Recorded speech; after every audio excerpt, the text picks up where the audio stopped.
You are watching the Directing Animation Livecast, hosted by Scott Weiser. I've worked on more than 30 projects as a director or animator, both short and feature length, and my favorite projects have been these books, which I wrote, illustrated, and pitched at several different studios as feature films. One of my greatest supporters on both of these Kickstarter projects were actually Kevin Lima and his wife, Brenda Chapman. Kevin Lima started as an animator at Disney. Actually, I think you started somewhere else before that, but you worked up your way up to an animation at Disney, and then you become a director at both Disney, DreamWorks, and other studios. And now Kevin has his own production studio called Twas Entertainment, where they just premiered a film at Sundance called Come Away. It was Brenda's first live-action film, and it was wonderful to see that at Sundance and with you guys. So say hi, Kevin. Hello. It's nice to be here. Oh, it's wonderful to have you. And did I get? I think I kind of butchered your intro there. It's okay. We'll talk about it as we get into it this morning. Yeah. Was there anything you wanted to add to that? Oh my. I think you got it. You're basically right. You corrected yourself with that. I did not start at Disney, actually. Yeah. Actually was working at a bunch of other places before that, and went on to Disney. Went into directing at Disney. Went into live action. Directed live action at Disney, and now I have my own company. Yeah. And so what has been? But first, you're with these big companies. We've covered this in other episodes where these companies have lots of money. They have lots of time for you to develop these things, and they have lots of agendas. They have lots of agendas. So there's all these pros and cons to working at a big studio. So what has been the biggest benefit and challenge of starting Twas Entertainment? Oh boy, we're a pretty small company to begin with. We're not near the size of most of the companies I've made. There's just 4 of us at the moment. The biggest hurdle, I think, has been dealing with the infrastructure, having a company. Yeah. For me, and I'm not a big open up the books and do expense reports kind of guy and keep track of all that. Yeah. So that's been a little bit of a challenge, only because I don't want to do it, so I put it off. Yeah. The things I really love about doing it is working with the whole array of artists, kinds of writers, different kinds of storytellers, and attempting to get projects off the ground. One of the things that Brenda and I really wanted to do when we started the company was that we knew a lot of really talented people who, for one reason or another, weren't getting breaks. And we thought, let's embrace those folks. Let's embrace our friends. See if we can do some storytelling together, and using our success to hopefully jumpstart someone else's success. That's wonderful. I noticed that, ever since I reached out to you, I don't even know how long ago. I think I started commenting on Brenda's blog. She was writing posts about women and challenges in that arena, how young girls should be able to have pockets in their pants and just things like that. And I was commenting on her blog, and then ever since then, we've had several meetups, and you both have been very, very supportive, and it's been a surprising level of support. What do you think drives that for both you and Brenda? You really think it's surprising? Which is nice to hear. Yeah. I think what drives us is that we recognize that we were given chances, and that success, especially in the film business, is partly based on having connections, who you know. Yeah. And we felt like if we could help a few people who we felt had the ability to follow through, because that's a big piece of it, being able to follow through, have the ability to do what you say you want to do. Right. If we could find a couple of those people and give back in a way, it seemed like it was something that we wanted to do. Cool. It is pretty rare. Especially at that stage where I wasn't where my skills are now, I would reach out to a lot of people, and you were the 2 that reached back the most often. So thank you for that. It was wonderful. Yeah. Well, you're welcome. Yeah. You're welcome. I often say to people that that want to break, or they want to direct, or they say, "How do I do that?" I put it back in their back in their lap, and I say, you typically say, I'm not going to do it for you. Right. You have to do it. And I think, Scott, you are pretty persistent on, wanting something. And we recognize that, oh, he is going to make things happen for himself. And you have. I mean, just look at the books that you put together, films that you've made, um, with very little support from what I can see. So that sort of speaks to Yep. your drive. I think that's one of the things that I responded to. Oh, he's going to put in the work to make this happen, because in the long run, that's what it is. Yeah. When you're in the situation now where you've got to put in the work, I mean, the company depends on you. Even when we weren't, we didn't have a company, we had to put in the work. It was always about, when I wanted to direct, I was told, well, there's not enough room. Basically, we're planned out for the next 10 years. We don't have another space. Yeah. And what I did was I went off and proved to them that I could do it. I went into community theater and I directed a couple of shows. They saw that I was doing that.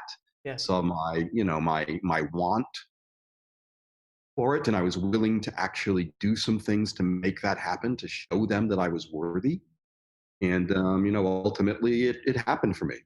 And I Yeah. think because of that sort of continual kind of push Well, and thank you to for tell them, correcting my incorrect statement there, because well, yeah, what? well, I said I made it sound like you have to do more work now than you did when you were in the studios, and obviously that's true. And actually, it's very interesting to hear that perspective. It's a different kind of work, I'd say, when you're owning a studio, right? So Yeah.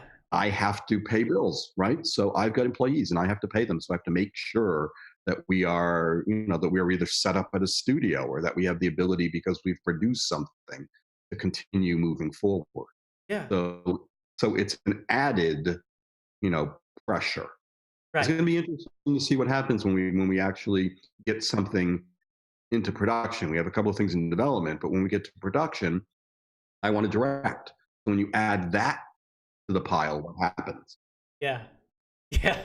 Oh, I sure hear you. It's entrepreneurialism is interesting beast for sure. Right? And It is a consuming beast. oh yeah, yeah, absolutely. I like what you said about when you were at Disney, you directed those things on the side, did things on the side where those those things then came back and influenced your career. And that's actually how I've done a lot of what I have done. Like the books were written while I was working at a studio, and I would wake up at 5 a.m. and write the book. When it Right? became a business, it was harder to separate those things.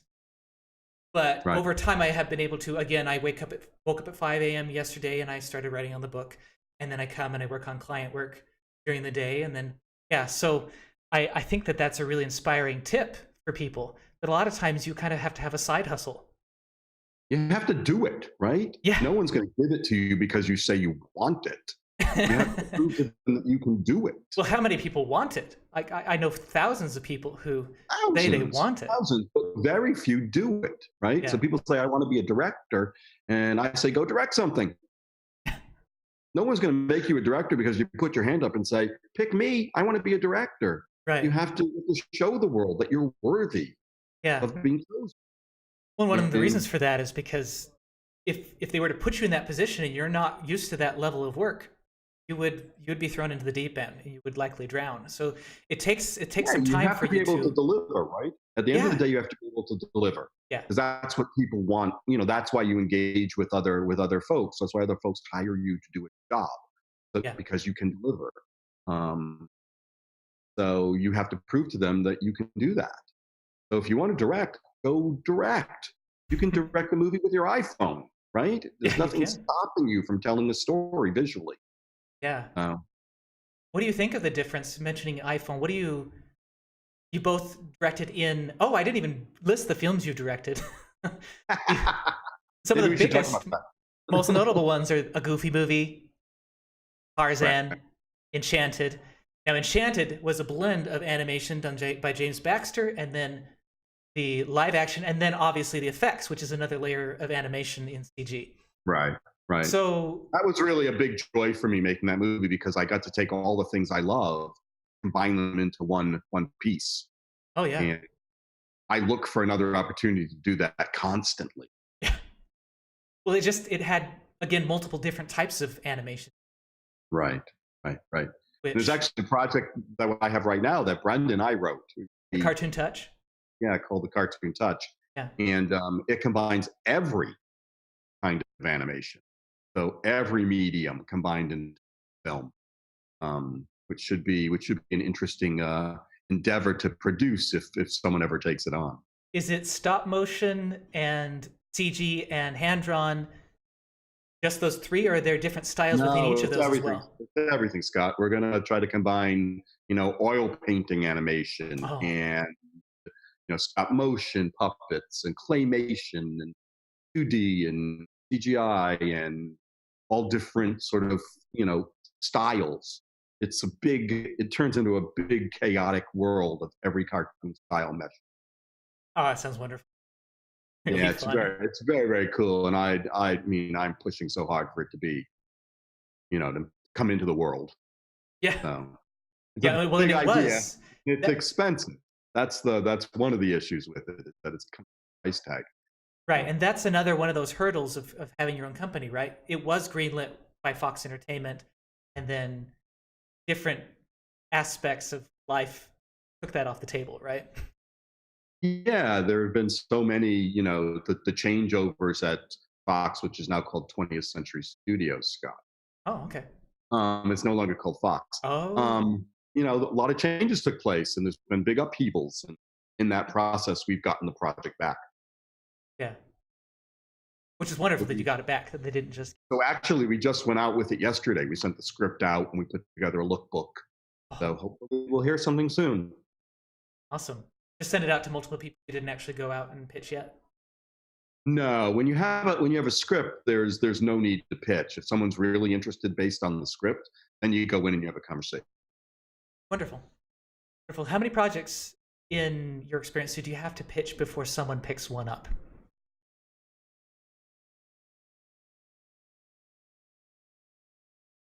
That's a hard question. I We've know. It's anyway, such a tough question. I mean, it's hard because there's no one way, right? You could go out with your very first project and get it picked up.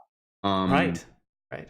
right. So we've been out so far with probably 10 projects with our company, and we've had two of them picked up. Out of 10, you've Um, had two picked up. we've had two, and we've gone in all different kinds of ways. We've gone in with books, we've gone in with originals, we've gone in with writers, where we've actually spent a good 6 months to a year figuring out what the project was before taking it out. Um, and because we have a first look deal with 20th Century, we have to bring them our projects first. Oh, So they interesting. So get you first. still have a connection to 20th century. We do. We're still in the contract with them. Yes. Oh, okay. Interesting. That didn't go away. Just the machinations of how everything worked internally, with being bought by Disney and what Disney's expectations are, Uh-huh. how the group at 20th Century has changed and evolved over the year since they were bought. Those all affected sort of how we interact with the studio. That's fascinating. Interesting. And another reason that's a big, tough question, right, is because, again, there are some people who the first thing they pitch, it takes. And then there are things like, Right. I know that Phineas and Ferb took about 13 years to pitch. Every time they'd pitch it, people thought it was too smart for children, too Oh, brainy. really? Yeah. And now it's like, So the market had to catch up with their pitch. yeah, yeah. And then it kind of established I think, a benchmark. Now a lot of this stuff coming out, there's this level of intellectualism that you didn't used to see in children's cartoons. So Okay. Wow. yeah, and I love that show. I Very, could watch very that cool. show every day. I just think it was brilliant how they took this. They kind of had a formula for their show. Like, here's our format, but every show they would break the format somehow. And so you're Right. always like watching for how are they going to break the format. At least that's what I was watching for, being a story structure geek. But yeah, it was always fun. They always reversed And your you probably expectations. relate to the characters in some way. You probably have an affection Oh for yeah, the characters, every day they try something new, right? right? They try stop motion, then they try CG, then they try claymation, then, Uh-huh. And Right. so that's exciting as a creator. So yeah. What are your reasons for Twas Entertainment focusing on family-friendly entertainment? because it's what's in our hearts, right? It's what Mm, we are always attracted to first and foremost. yeah, Um, I've been pushing to do family films, for forever, really. yeah, But after Enchanted, that's what I went into the marketplace trying to make happen. I was always attracted to some things, films that were less cynical, mhm. films that whole, a lot of times you think of family films and people think, oh, those are films for kids. That's not true. No, Not true no. at all. In fact, the medium has evolved so much that now a Marvel movie is considered a family film, something that Right. the whole family goes to together. And that was my sense: is how do I entertain that, that demographic, the four quadrants all in one film. Animation does it. When it does it well, it hits every single corner of that market. And I thought, why aren't we doing that with live action? Let's try to grab a hold of that in a bigger way. But unfortunately, in 2007, the marketplace wasn't open for that. Yeah, Really didn't want to take on family entertainment at that moment. And it's taken some time for it to evolve. Now it's an explosion. yeah, Everybody wants giant family films. Disney does it better than anybody, right?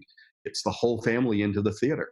Um, so that was the reason why, and mostly because it just lived in my heart. yeah, The place I always went to. The ideas I have are all like we we're just talking about the cartoon touch. It is a film for the whole family, right? It's this film that you can go to see if you're 6 or if you're 96. So yeah. And I love how you started and ended with "It's in my heart." I love that is your answer. Because I mean, if you were to ask me that question, I'd say the same thing. You know, right. and I have It's friends what I who, gravitate towards, right? It's what it just naturally happens.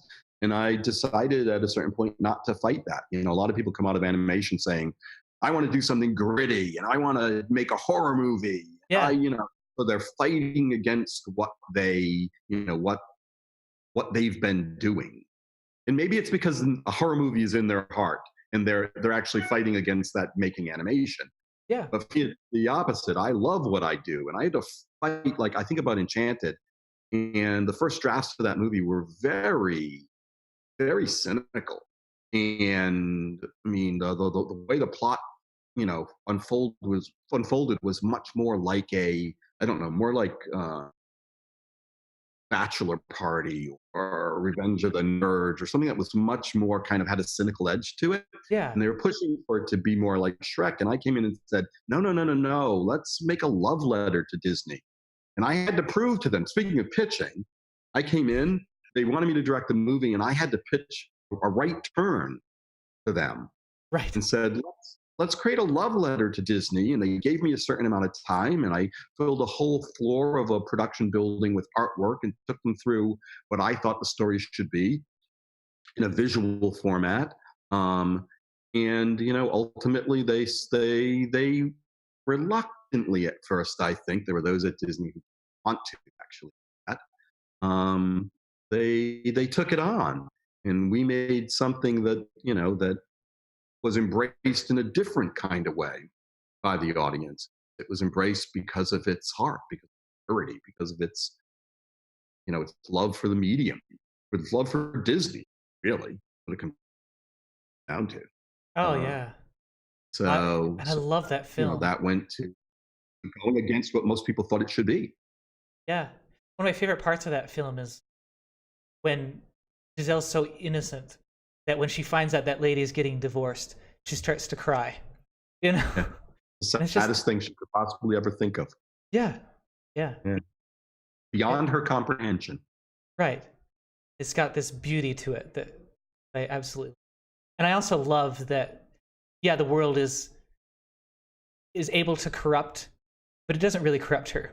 Her eyes It open, doesn't. No. but she doesn't No, one of become the great corrupt. things about that movie is that she doesn't really change. She grows. Yeah, A woman, she becomes real in a sense, but it doesn't corrupt her values. She's able to hold on to who she is. yeah. And in fact, the movie's called Enchanted because she enchants the world, right? Ha. She doesn't give up on who she is. She spreads it. She spreads that joy throughout the world and changes people's hearts. Yeah. Ha. Um, Awesome. Cool. So I think we kind of have covered this a little bit. What are the right ingredients for successful film? Oh boy, you're asking these questions that are impossible to answer, man. We've got to Um, dive deep. because it's different for every film, it's different, right? Right. I don't think one formula. Um, I think probably, no matter what you're attempting to say, I think probably truth is the most important element. Being Mm, truthful to what you are portraying.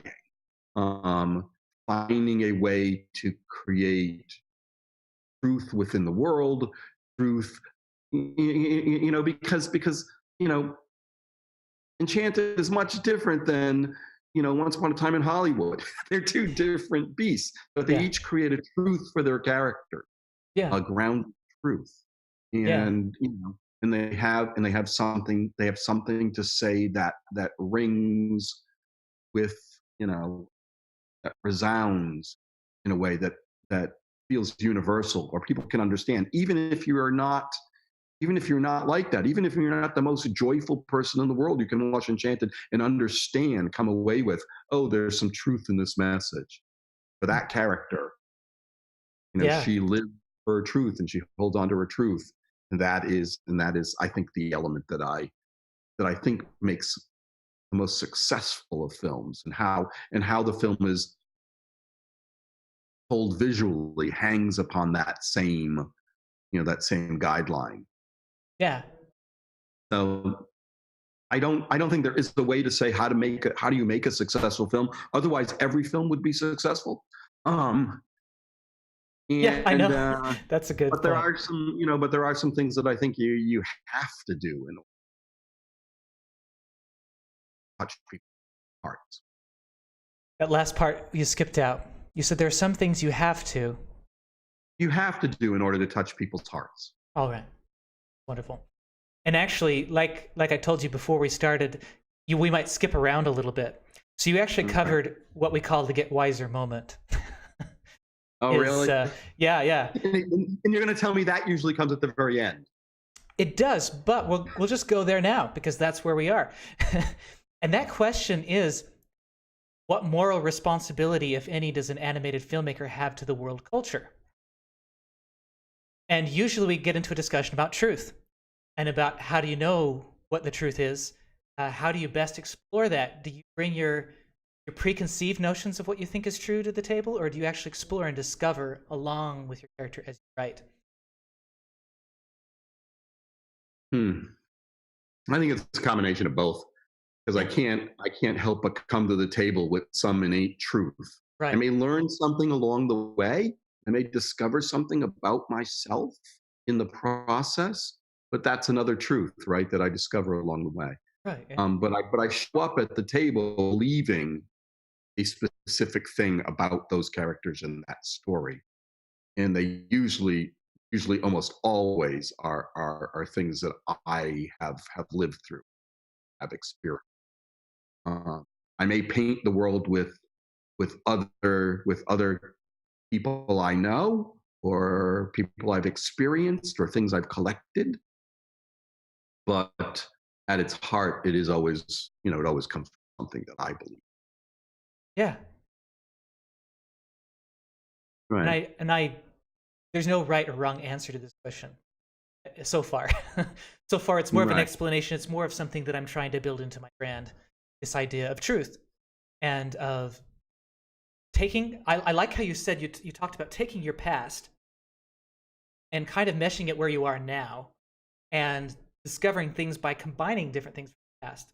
This person that I met here and this experience I had there, and they all start to kind of come together. Right. I think that's where I tend to discover the truth.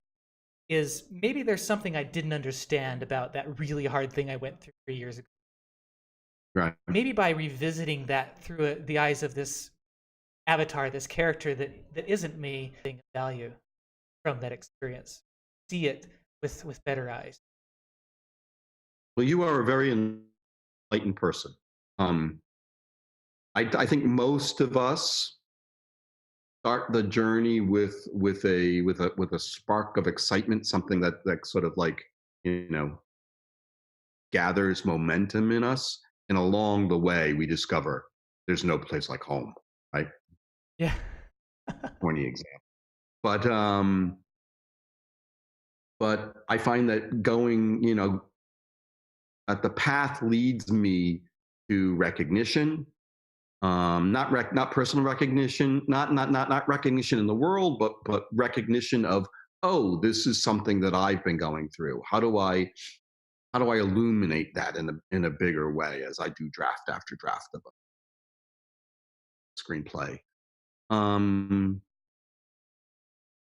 so I think you gather momentum and truths as you work. I love to be surprised. I went into the Cartoon Touch thinking I'm going to make this great romp about about everything in the world turning into a cartoon. And at the end of the day, what I learned was it's a story about dealing with the messiness of life. Huh. That you have to live an authentic, real life in order to truly live. And part of that means being, that you have to embrace being real. Being real comes with ups and downs and ins and outs and all around. Yeah. And that becomes the journey of my main character. I didn't Ugh. start out wanting to do that. I didn't say that's the story I want to tell, and I'm going to put something on top of it. I wanted to tell this big, I thought, what can I write that the market will buy from Kevin Lima?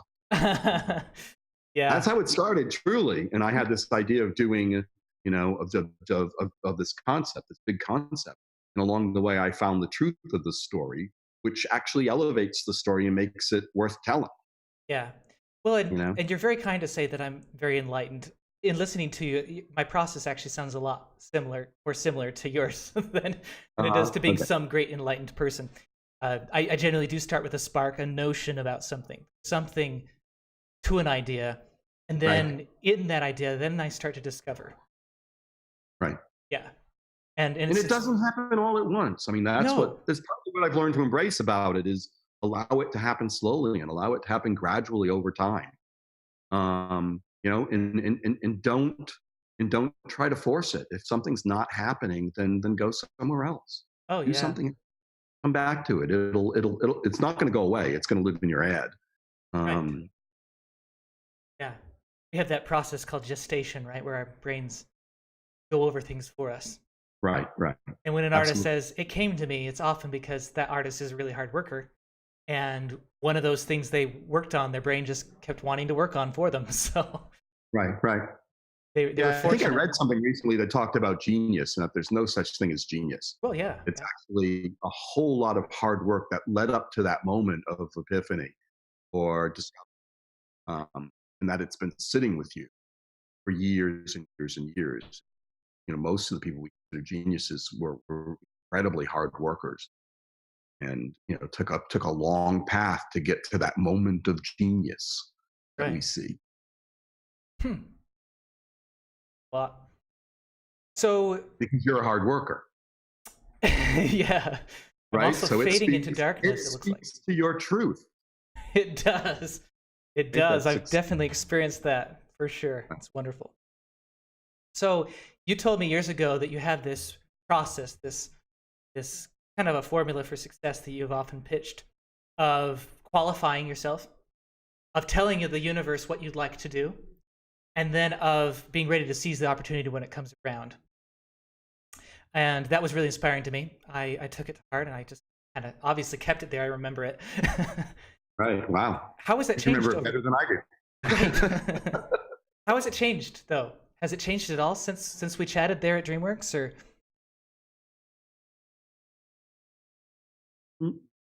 It's only changed.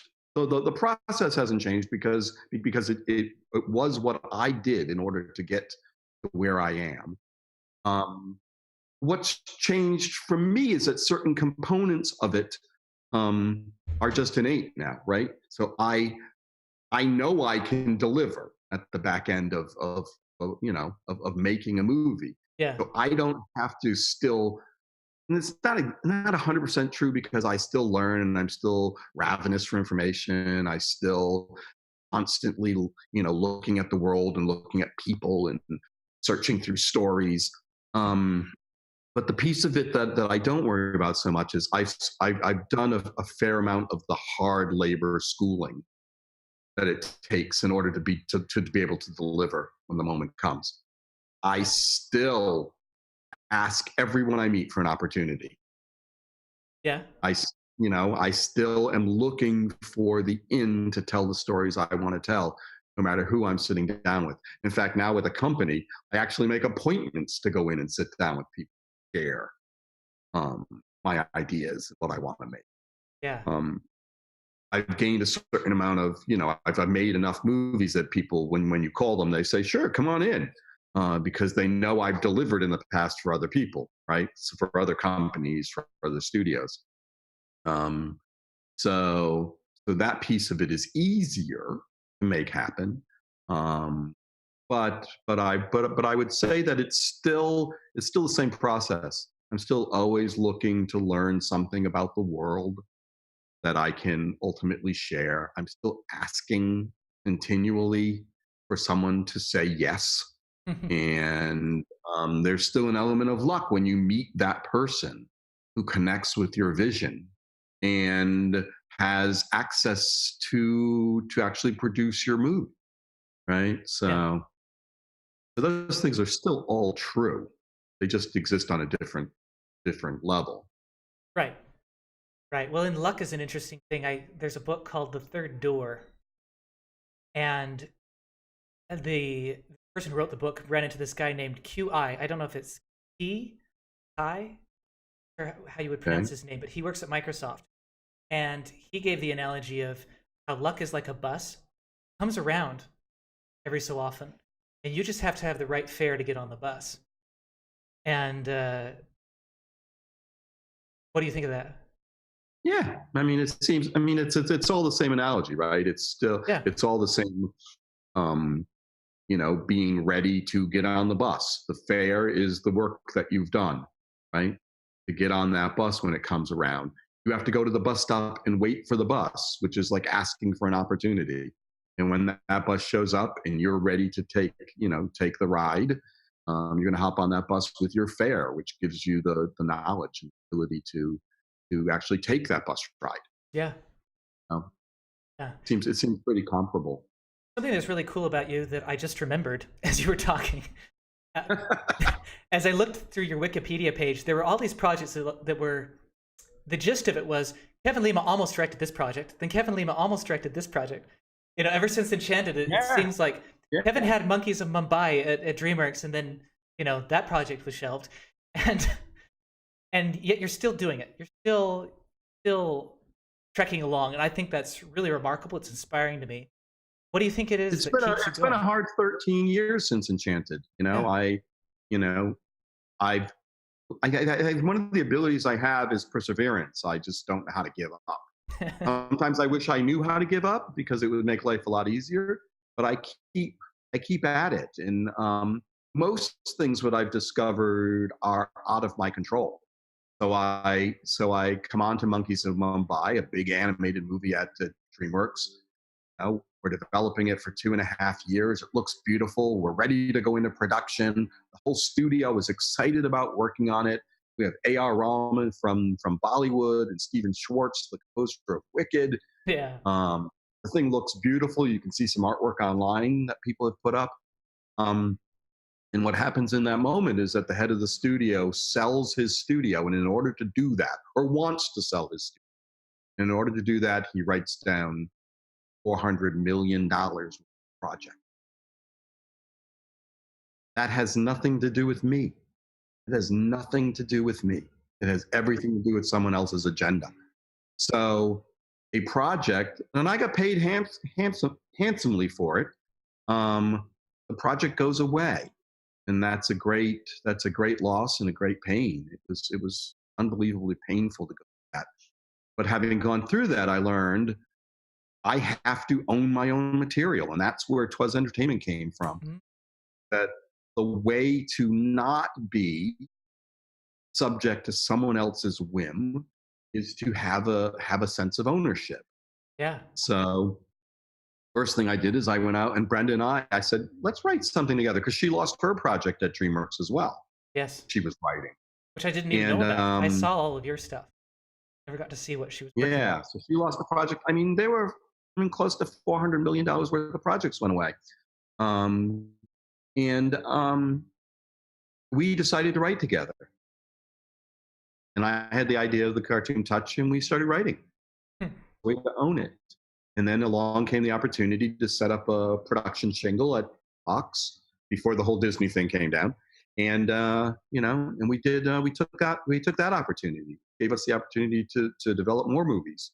Yeah. Um, so, and then I have no control over Disney buying Fox. That's not something I have control over, but it happened. So you figure out how to turn that, I guess you'd call it maybe a liability in this circumstance for us, and turn into an asset, right? Right.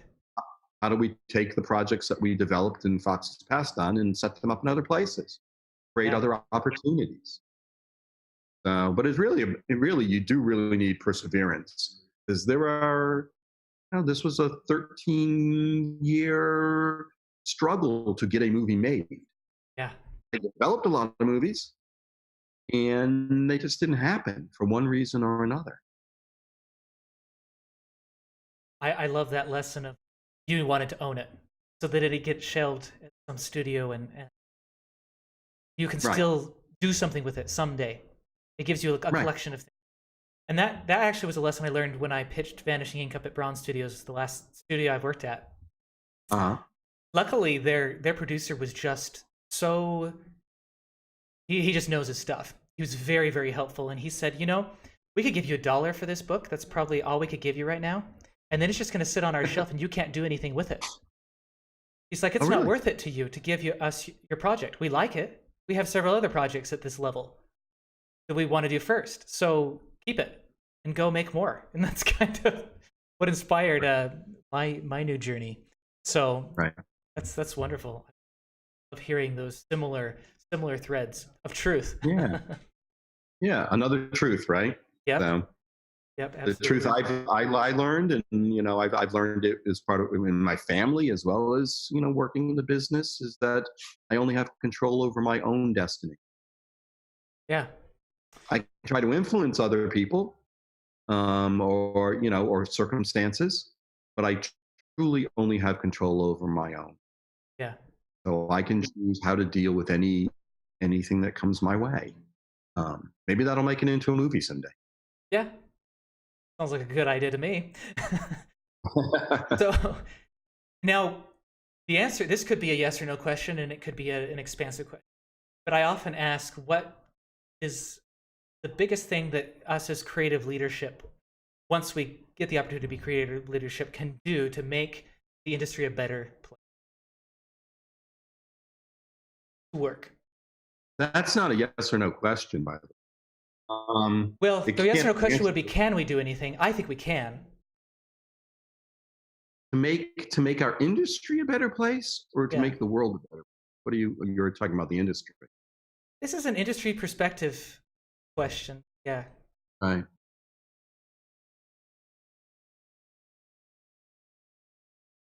Um, I think we do have a responsibility to the people we work with and the people we gather around us as we as we make films, or and as we make anything, really. So I feel an obligation to those people, to be truthful with them, to not, hey, that word keeps coming back, It to does, be as truthful. honest as possible, to be open, to share when I can, um, be straightforward, um, be to, to be completely open, whether I have to deliver good news or bad news. Um, I think we do have that. I'm not sure we have an obligation to industry as a whole, other than to create the best work that we can create, so that there's a sense of health Yeah. within our industry, and we can we can open doors to explore things that maybe haven't been explored yet. Um, I don't know. Do you have a perspective on it? Do you? I mean, you said you do believe that we have a obligation to the industry. Um, Or that I do believe that we can do something. I actually, in listening to you, something that I gained, that my brain started thinking about, was yes, it's very difficult to impact the entire industry right. with one small action, right? But this idea of let's make this production the best it can be, make it a great place for artists to work. Let's be great to artists, be honest, be truthful, like that word that just kept coming around in this Mhm. conversation. Right. Uh-huh. And Uh-huh. and at that point, then all those artists might go and work on something else.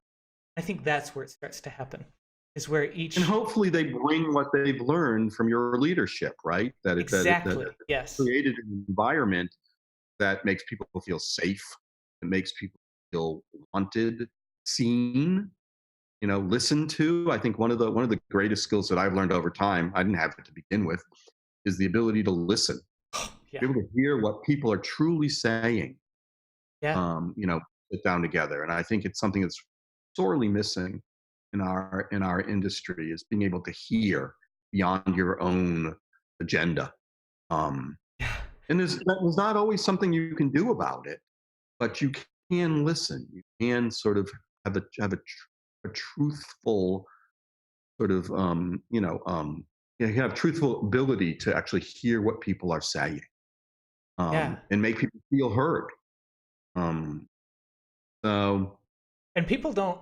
so I think that, in a sense, is maybe what you're talking about, is being able to, if I can help someone feel like they were heard, they were seen, that even if things didn't go their way, that's something they might bring with them into their next job, or when they become a leader, that Yeah, they could learn, they can learn how to give that back to others and yeah. nurture community. I love all that. It's That's a really hard great thing to information. do. It's a Oh, it's very very, hard. very hard. I'm learning over and over, and sometimes people conflate listening with "I hear you," right? Well, I'm here talking to you. I must be listening, right? Because I heard what you said. Right. But oftentimes we have this inner voice kind of trying to figure out what we're going to say, and trying Right. to you mentioned agendas, trying to figure out how I'm going to accomplish the agenda. But I think Right. in order for a person to feel like they're heard, your agenda has to be that, right? It has to be, I want to make sure that as I'm talking to this person that I heard them, Right. that I've helped them feel heard. Yeah, I Yeah. love that. And there's not always something you can do about it, right? You don't always have the ability to act on it. Right. But if you can be present, truly engaged, then that's meaningful. I love that. Thank you so much. So it's time to end. 45 minutes just flew by. Truly, Yeah, truly. We didn't even yeah. talk about a cookie movie. I'm kidding. Um, okay, cool. Awesome. Well, it's been a wonderful conversation. And is there anywhere you'd like people to follow your work to connect with you? I haven't done any of that yet. I'm so bad. Everyone keeps telling me, you have to get on this, you have to get on Instagram, you have to put up a website. Well, actually, I have to build a website because I have to actually support the Twas Entertainment trademark. Right. So maybe And soon. Maybe there'll be something soon. I don't know if it's that you're bad or you're just less distracted than everyone. You know what? It might be that I'm not willing to give a piece of myself to it. Yeah, But I'm it's a so lesson I've happy started being in the learning very moment, slowly. being in the moment and engaging with artists and creating stories, that it just feels like an obligation Yeah, you cut out right there after you said it feels like an obligation. that I'm not willing to take on. Yeah, I'm starting to want to give it away. And we can talk about that another time. We've Alrighty. Anyway, until next time, enjoy. It was great talking to you. Great talking to you too. You have been watching the Directing Animation Livecast, hosted by Scott Weiser, produced by Lauren Chaikin, copyright Scott Weiser, LLC, 2019.